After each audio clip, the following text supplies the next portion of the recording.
Hi guys, William Social Media here, your digital and social media consultant, here with another tutorial today to show you how to add Instagram onto your page. So we're just going to go with the Iconosquare application. So if you just search Iconosquare, you'll find an app called Icono. You can even go to the apps to make sure you got just the app.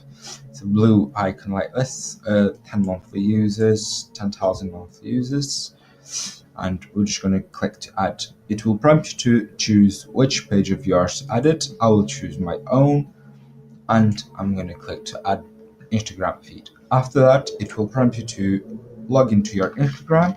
So I'm just going to put my credentials. As I log into Instagram, you will notice that it will automatically redirect me to the page, or it may give you an error due to my streaming or to my screen recording. So what I will do is just go straight back to Facebook again. I will make sure that I have that on my page. So William Social Media. As I go back to the page, there it is, Instagram feed. It gave me the error due to being screen recording. However, on you guys, it shouldn't give you any error at all. Thank you guys.